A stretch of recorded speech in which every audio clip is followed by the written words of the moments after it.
High Vijay organic garden. இந்த video நம்ம என்ன பார்க்க போகிறோம்னா ட்ராகன் ஃப்ரூட் செடி பற்றி தாங்க பார்க்க போகிறோம். வாங்க வீடியோக்குள்ள போகலாம். இந்த ட்ராகன் ஃப்ரூட் செடி வளர்க்குறது ரொம்ப ஈஸிங்க. இது ஒரு சின்ன கட்டிங்ஸ் வச்சாலே சூப்பராக வளர்ந்துருங்க. இதிலே பாருங்கள், நல்லா வேர் விட்டு வந்திருக்கு பாருங்கள். இதை 2 கட்டிங்ஸாக கட் பண்ணிக்கலாங்க. இது வரைக்கும் ஒன்று கட் பண்ணி வைக்கலாங்க தனித்தனியாக. நம்ம இந்த கட்டிங்ஸ் முறையில் வளர்க்குறப்ப ஒரு மாதத்துலேயே என்ன ஆகும்னா இதிலேருந்து செடிகள் வர ஆரம்பிச்சிடுங்க. ஏன்னு பார்த்தீங்கன்னா இது கல் செடி வகை சார்ந்தது இல்லை. அதனால் என்ன பண்ணோன்னா ஒரு செடி வச்சு விட்டாலே அதுலேருந்து கட்டிங்ஸில் நிறைய செடிகள் உருவாக்கிக்கலாங்க.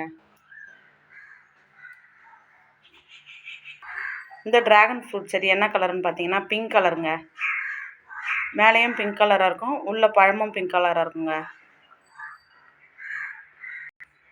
இந்த ட்ராகன் ஃப்ரூட்டை பொறுத்த வரைக்கும் இந்த செடிகளுக்கு நிறைய தண்ணி ஊற்றக்கூடாதுங்க, வேர் அழுகிடும்.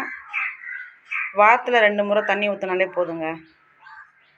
அதேமாதிரி பார்த்தீங்கன்னா இதுக்கு உரம்னு பார்த்தீங்கன்னா முதல்ல மண்கலவை நல்லா வச்சு இந்த செடியை வச்சு விட்டு மாதம் ஒரு முறை தொழு உரம் கொடுக்கணுங்க. தொழு உரமே போதுங்க. இதுக்கு ரொம்ப சூப்பராக வளர்ந்துடும். இது பார்த்தீங்கன்னா ஒவ்வொரு ட்ராகன் ஃப்ரூட் செடி பார்த்தீங்கன்னா 2 வருஷம் ஆகுங்க பழங்கள் பழுக்க. இந்த ட்ராகன் ஃப்ரூட் செடி பார்த்தீங்கன்னா இது 1 வருஷத்துலேயே பழம் வச்சுருங்க. இந்த ட்ராகன் ஃப்ரூட் பொறுத்த வரைக்கும் பழங்கள் வைக்க ஆரம்பிச்சிட்டேன்னா தொடர்ந்து வச்சுட்டே இருக்குங்க.